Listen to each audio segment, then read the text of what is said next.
Est-ce que tu as déjà écouté ce discours? Qu'est-ce que tu as ressenti après son écoute?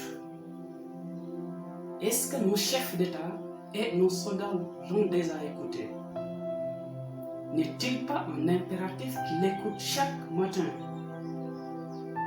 Dans cette vidéo, Charlie Chaplin va te donner une très importante leçon de gouvernance, de gouverner, de devoir et de droit, de responsabilité, de l'honneur et de l'amour. Une véritable leçon pour tout homme épris de sens et de responsabilité. Quand on pense à ce chef, quand on l'écoute attentivement, on se demande alors pourquoi nos chefs sont comme ils sont aujourd'hui. Pourquoi les soldats brutalisent les autres?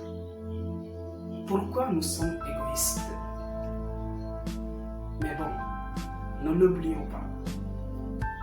L'envie a empoisonné l'esprit des hommes, a barricadé le monde avec la haine, et nous avons développé la vitesse pour nous enfermer en nous-mêmes. Alors, écoutons ce discours mémorable et monumental de Charlie Chaplin.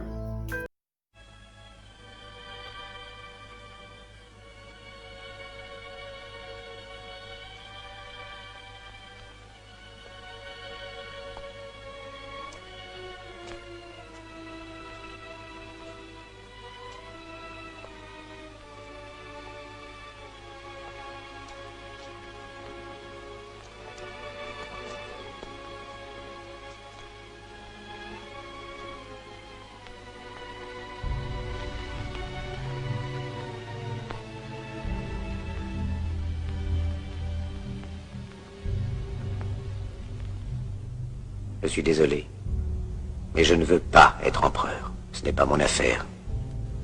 Je ne veux ni conquérir ni diriger personne. Je voudrais aider tout le monde dans la mesure du possible. Juifs, chrétiens, païens, blancs et noirs. Nous voudrions tous nous aider si nous le pouvions. Les êtres humains sont ainsi faits. Nous voulons donner le bonheur à notre prochain, pas lui donner le malheur. Nous ne voulons pas haïr ni humilier personne. Dans ce monde, chacun de nous a sa place et notre terre est bien assez riche. Elle peut nourrir tous les êtres humains. Nous pouvons tous avoir une vie belle et libre. Mais nous l'avons oublié. L'envie a empoisonné l'esprit des hommes, a barricadé le monde avec la haine, nous a fait sombrer dans la misère et les effusions de sang. Nous avons développé la vitesse pour nous enfermer en nous-mêmes. Les machines qui nous apportent l'abondance nous laissent dans l'insatisfaction. Notre savoir nous a fait devenir cyniques. Nous sommes inhumains à force d'intelligence. Nous ne ressentons pas assez et nous pensons beaucoup trop. Nous sommes trop mécanisés et nous manquons d'humanité. Nous sommes trop cultivés et nous manquons de tendresse et de gentillesse. Sans ces qualités humaines, la vie n'est plus que violence et tout est perdu. Les avions, la radio nous ont rapprochés les uns des autres. Ces inventions ne trouveront leur vrai sens que dans la bonté de l'être humain, que dans la fraternité, l'amitié et l'unité de tous les hommes. En ce moment même, ma voix atteint des millions de gens à travers le monde.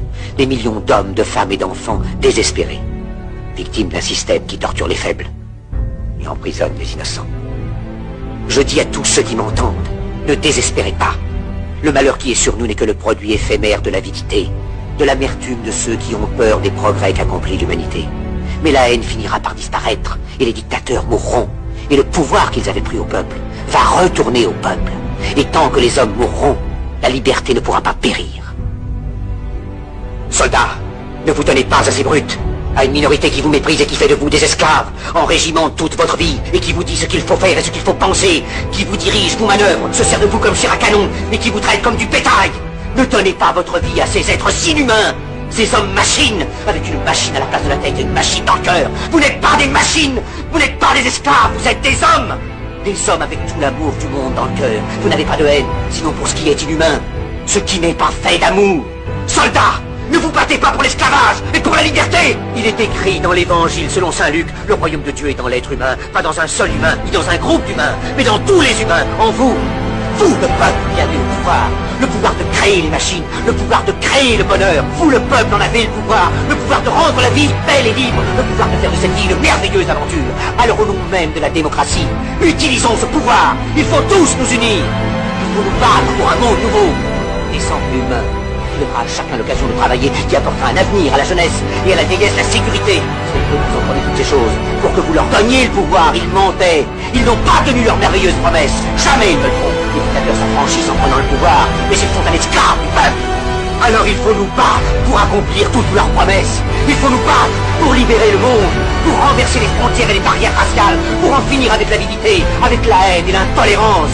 Il faut nous battre pour construire un monde de raison, un monde où la science et le progrès mèneront tous les hommes vers le bonheur. Soldats, au nom de la démocratie, unissons-nous tous!